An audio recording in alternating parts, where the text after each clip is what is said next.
everyone. For this Animation Friday, I am going to be discussing the Swan Princess, and in particular I'm going to be comparing and contrasting it with the original source material, which is Tchaikovsky's famous ballet Swan Lake.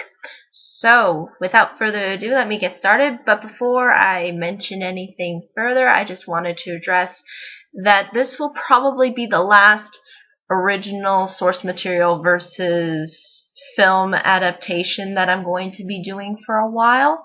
However, if there are any recommendations as to ones that I did not maybe cover, then I would be more than happy to look into them to see if I can do a original source material versus film adaptation video, but I don't know if that will be possible because I've pretty much went through all of the animated films that I feel are based off of a source material. But if anyone is interested in knowing one in particular and knows of one that I did not cover, then I would be more than happy to do just that.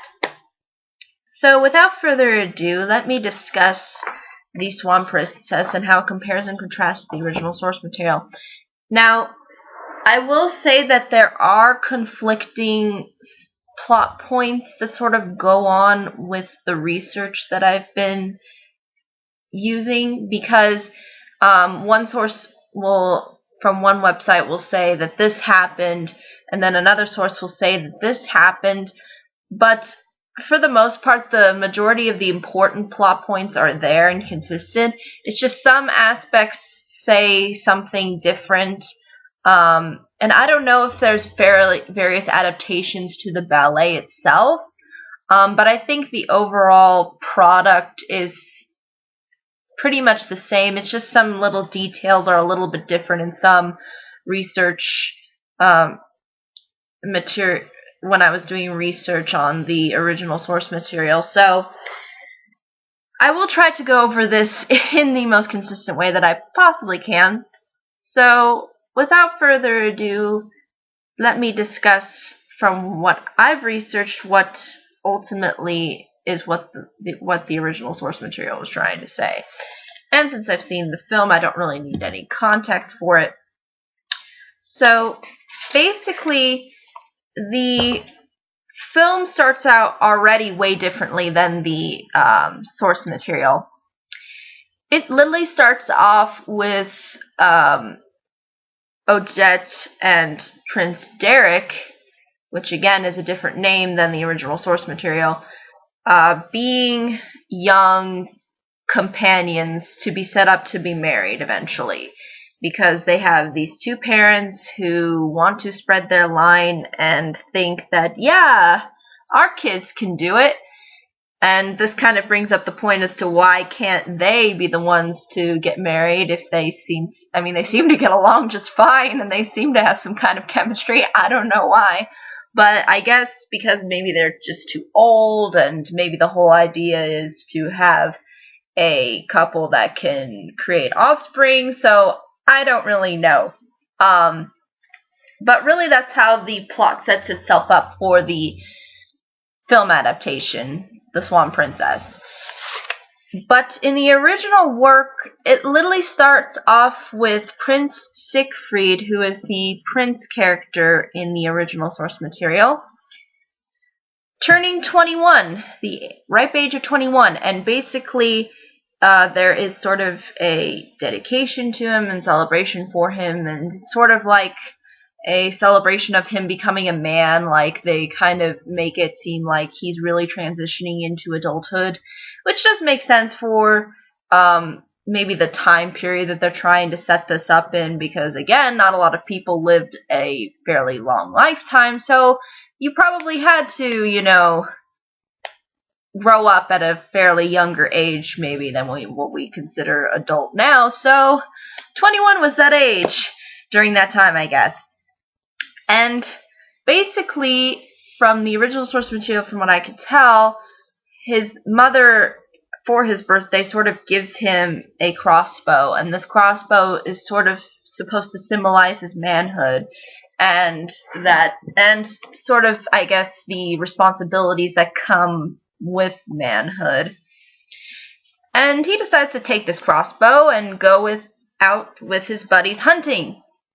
And that's basically the entire Act 1. Just sort of bringing out an introduction. And again, it is emphasized that there is this celebration going on, and that there is all of these other potential suitors for him, and it doesn't seem like he's really all that invested in them, at least from what the original source material presents.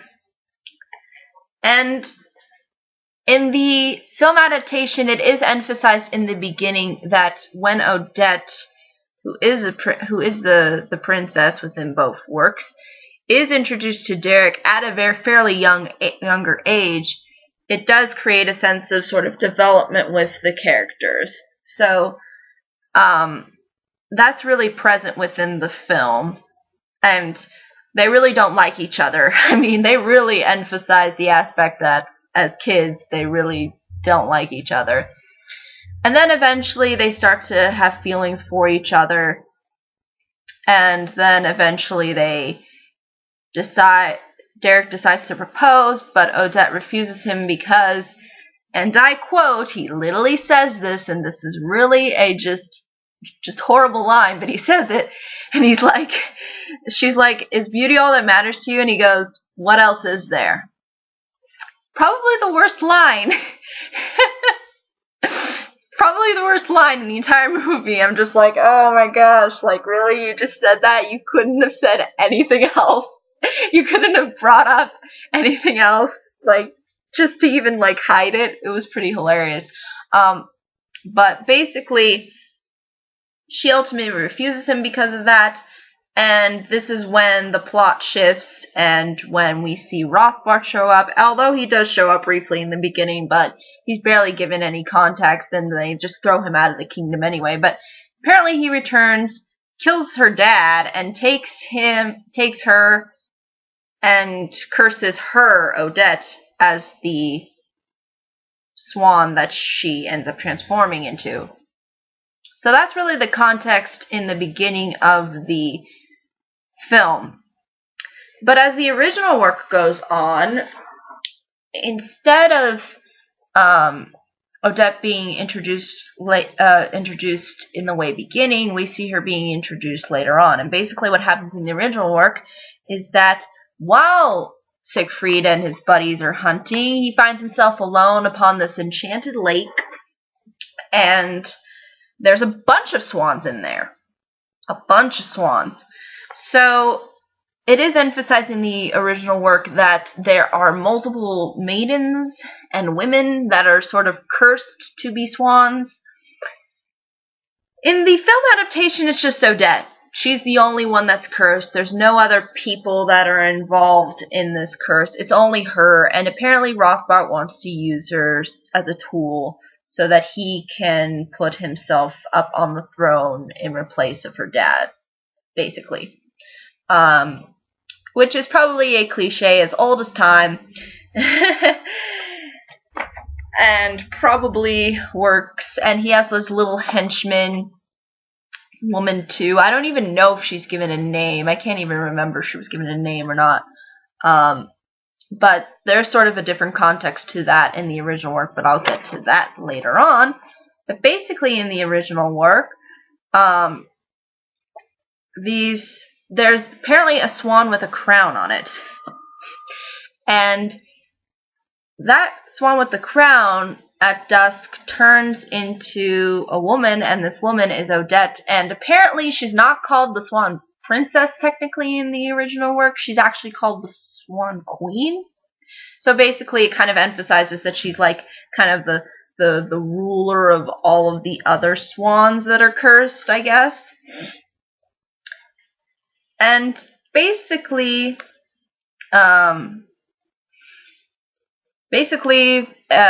Prince Siegfried is completely blown away by her. He's apparently supposed to be disguised, or the villain, Rothbard, is apparently supposed to be disguised as his servant, or mentor, actually. And basically, the swans are cursed in sort of a different way than in the in the film, because in the um, film it's emphasized that Odette only changes when the moon comes on the lake, but in the original work it's just only when it's dusk.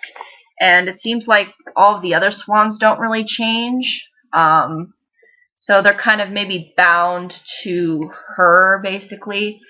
So, or basically bound to sort of Odette's fate, I guess, which again makes sense that she's the Swan Queen.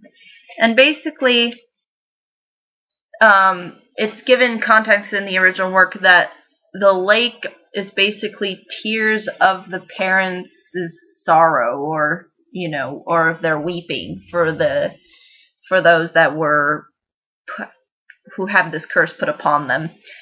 And no context is given to that in the original or into the animated movie, so I don't know. It's just kind of strange fairy tale logic. You wonder how that really works, but apparently that's how it works.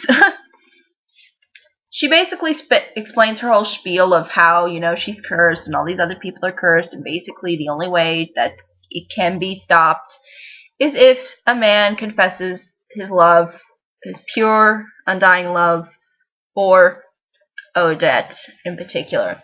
The interesting thing too is in some research that I done, it emphasizes the fact that the guy has to be a virgin or something.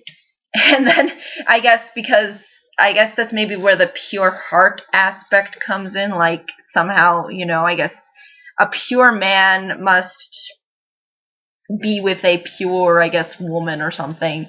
And I guess Odette is that pure woman because I guess she's a virgin, and then Prince Siegfried is that pure boy because he's a virgin. So again, some source materials emphasize this. The one in particular that I chose to sort of discuss doesn't really emphasize it, but I'm sure it's maybe those elements are there. But in the animated version, though, instead of it being just him openly pledging his love to her, he has to somehow prove it to the world. I don't really know why the film decided to go with that logic, because how do you prove it to the entire world? You can't prove that you love someone to the entire world. It's impossible. Unless maybe you make an announcement on Facebook and, like, send it to everybody. But even then, not everybody has a Facebook, and just the logic in that just does not make sense, especially when the original source material doesn't even use it. I'm like, why even use it? You don't need to even use this point. All you need to say is he needs to pledge his love somehow. And then, as she's saying that this is what you have to do, he just kind of says, okay, yeah, and then he's like, it's almost like they emphasize that he's about to pledge his love somehow. And then the sorcerer takes Odette away, basically, and then commands all of these swan maidens to dance upon the lake and its shores so that the prince cannot chase them. Again, it's kind of strange. I would even be more confused watching the ballet. Like, I wouldn't even know what's going on. But basically, I guess it's basically to show how swans, are different from humans, and that humans can't go on lakes unless they know how to swim. And, there's probably this whole emphasis, too, of how he can't reach them because they're on the lake, and they're also cursed. So there is this kind of there's this kind of emphasis of, I guess, separation from maybe land and lake or something, because they make an emphasis that basically the prince is all by himself now because everybody else is being forced onto the lake by the sorcerer. So again, pretty much that sorcerer dodged a bullet there by coming in at the right time. But this plays out way differently than the animated version. In the film, The Swan's Princess, basically, once Odette is captured and she's in this state, years pass by, and then that's when Derek, the prince in this version, finally decides to go hunting. And he decides to look for this great animal, because there is this emphasis of this great animal that the king talks about before he ends up dying. So he's like, I need to go after this great animal. And he thinks it's some kind of shapeshifter, and it's pretty lame because they try to go after animals that don't look threatening at all. And basically, he mistakes the great animal. He mistakes Odette for the great animal. And he basically runs her down with his arrows. And then she comes on the lake, and then she changes form, and he's like, oh, schniznit, I made a mistake there. Sorry about that, didn't almost mean to kill you. But basically, he makes that mistake, and then that's where basically she tells him the whole spiel of how, you need to prove to the world that you love me. And he's like, come to my ball, yeah, that'll be great. And then she's like, go, please go, because the sorcerer guy's coming. And I think that's really stupid, because it's like, wouldn't you want your man to help you out if they're in maybe potential danger? But again, she tells him to go, and she's like, I'll see you tomorrow at your ball, because they emphasize that it's a ball. And basically this ball is not necessarily celebrating his birthday, unlike the original work. In the animated version, basically, it's a whole ball set up for him to find a woman. Basically, that's all it's set up to be. And the mom pretty much arranges this whole thing. So Odette ultimately cannot even go to the ball, because they do this thing with the moon, like that, yeah, there's going to be no moon, so good luck, you're not going to be able to change form anyway. And then this is where we get Rothbart's plan to transform somebody else into an Odette lookalike. But I'll get to that later as I explain more of the original source material. But basically, after Prince Siegfried in the original source material is left to be alone, he goes back to sort of his celebration, and he's really sad. He misses Odette, I guess, even though they haven't really known each other.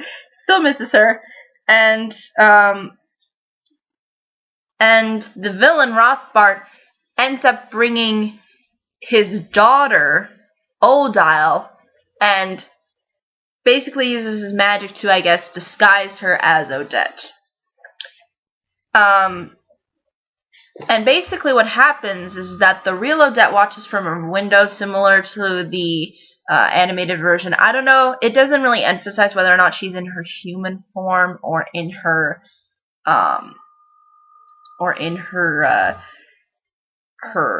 swan form, but I would say human form in this version, because I mean she always changes when it's nighttime. So I would say in this version, in the original work, she's human, but in the animated version, she is a swan, like flapping on by the window. And basically, Prince Siegfried, being the naive 21-year-old that he is, completely falls for the trick, and he confesses his love to Rothbart's daughter, Odile. And I guess this logic makes sense, because he confesses his love to this particular person, and I guess there's maybe an emphasis too that he says her name. And since he and Odette have only known each other for so long, I don't even know if it's emphasized that she really introduces her name. So he does make the pledge, though, to Odile, because I guess Rothbart thought, hey, I don't need to make it her actual name, I could just keep her old name because they sound so similar anyway. So I'm guessing that that's how they were going with this logic. But basically, basically, Odette sees this and is like, okay, I'm gonna leave. And then, I'm depressed now. And then, Prince Siegfried realizes his mistake, and he sees her from the window, and he's like, oh no, what did I do? And then, basically, Rothbart shows up and says, hey, this turns out this wasn't the girl that you wanted. Haha, it's my daughter. And then, basically, Prince Siegfried is really mad, and he goes off to find Odette. So that's how the original work sort of plays out. But in the animated version, instead of Odile's character being the daughter of Rothbart, in the animated version, she is sort of a servant, quasi, and a really old, decrepit servant at that. And basically, he just does a complete transformation of her. See, this is where the animated version with the villain's motivations, they're kind of flopped compared to the original work, because it's emphasized that he wants the kingdom, but then somehow he needs Odette to do that. So he needs to prevent Odette and Derek from getting together, and so he forges this kind of plan. But at the same time, it is emphasized, though, that once Derek pledges love to another person, Odette would die. And see, there's no consistency with this kind of curse, it seems like, in the animated version. But I feel like in the original work, they did kind of make it a little bit more clear, at least, that, you know, like, he mistaked somebody for somebody else, and then ultimately that's what ends up happening. And the motivation makes sense. I mean, you know, since Odile is Rothbart's daughter, you'd think that once she has a prince as a husband, that Rothbart would be able to gain a lot of influence and maybe a lot of power from that arrangement. So it seems like that motivation's clear, but it doesn't seem clear in the animated version, especially when he's trying to use Odette as a means to get to power. And then she ultimately is supposed to die as a result of his plan. So it kind of doesn't make sense in the animated version.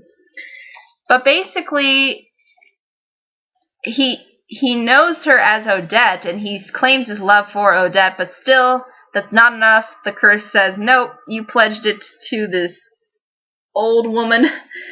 And then Rothbart kind of shows up, and then Derek's like, oh god, I need to find Odette. And I don't think he even sees her through the window, actually. I think Rothbart just reveals himself, and he's like, oh, crud. No, I made a mistake. I need to go now. So that's really the basic differences as far as I'm going through the plot in regards to both versions. But basically, that's what happens. And then the last act, basically, Prince Siegfried in the original work goes to the lake, and he apologizes to Odette and says, I'm sorry, I didn't mean to do that to you. And then Odette's like, I forgive you, it's okay. I understand that you really wanted to pledge your love for me, not for somebody else. And then both villains appear, Rothbart and Odile, and basically they appear in an evil, unhuman, somewhat bird-like form. And some people have said that, I guess, this form is kind of owl-like. Some source materials, again, and these are the things that are kind of being pulled from. It's just like the whole, like, details of, you know, the characters and things like that. But basically, from what I could tell from my research, they described it as a bird-like, somewhat bird-like, evil, unhuman form.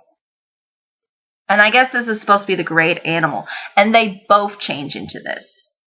Now, in the animated version, Odile just is basically useless after that. She doesn't do anything. And Rothbart is basically revealed as the great animal, which was probably a big Captain Obvious. And basically, he ultimately decides to challenge Derek to sort of a battle And it is emphasized, though, too, that Odette's dead in the animated version. And I think they did this only to up the drama, but I guess Derek tries to appease or try to make amends. Somewhat similar to the original work, but again, Odette's alive, so because you don't have that whole death aspect to Odette's character. And basically, though, in the original work, there is this difference again by the fact that Rothbart's daughter was the one impersonating Odette. So he kind of says, "Hey, you said that you loved my daughter, so you should marry her." And and Prince Siegfried's like, "No, I'm not going to do that." And there's kind of like this little fight that they have, and then basically what ends up happening in the original work is that the prince takes Odette's hand, sort of, and I guess that would mean that they are both in human form. And they, I guess, I don't know if it's emphasized maybe that the villains are maybe just too powerful for them, or if they can't fight back or something. But basically what ends up happening is he takes Odette's hand, and basically they sort of do a Romeo and Juliet where they both sort of commit suicide and go inside the lake. Again, this part of the original work kind of just doesn't make sense to me because I don't understand why they ultimately commit suicide. Like, if they felt like that there was no hope for them to be together and that they couldn't fight back against their enemies, I'm not sure, but I'm guessing that's what the original work was going for. But basically, their sort of love suicide makes the spell broken, so all of the other swans end up being human. And they are the ones that end up defeating Rothbard and Odile, and basically they take them and sort of drown them in the lake. And basically the girls who were swans originally watch Odette and Siegfried's sort of spirit ascend sort of into the heavens. And that's the end of the original work. Yeah, it's kind of odd. It's a little strange. It's kind of weird, but that's how it sort of plays out.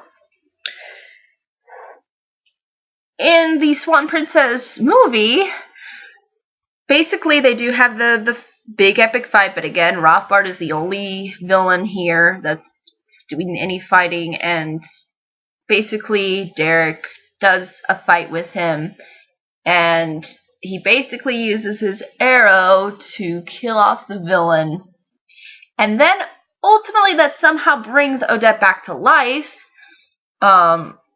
which again I guess could make sense, but ultimately it does bring her back to life, and they sort of live happily ever after, and that's the end. And again, I should emphasize too that in the animated version, there's also these other side characters that are like sort of Disney quasi side characters that are like animals. You've got Puffin, you've got Speed, the turtle, and then you have Jean Bob, the frog who thinks he's a prince. So, yeah, but that's not in the original work. I think the original work takes itself a little bit more seriously, and the animated version's fairly lighthearted and sort of upbeat throughout the majority, and then you just only have that one dark element of the great animal, and even he does, and they do try to make him look like a little bit maybe what the original work was going for, like kind of bird-like maybe, but it's almost like a bat. Almost. So I don't know how consistent that is to the original source material and what Tchaikovsky was going for, but yeah, that's pretty much it. That's pretty much how the animated version ends. So again, I think both of them do kind of have their problems as far as the story goes, but I feel like there's a lot more emphasis on emotion in the original work than it is in the animated movie, where they do try to maybe put in some logic with the fact of having the characters maybe know each other a little bit more. But that doesn't really add all that much to the story, I feel. And the whole sort of um, illogic in the original source material, I think, works for what it's trying to go for. And again, it's trying to be sort of a fairy tale. It's not trying to add realism to it.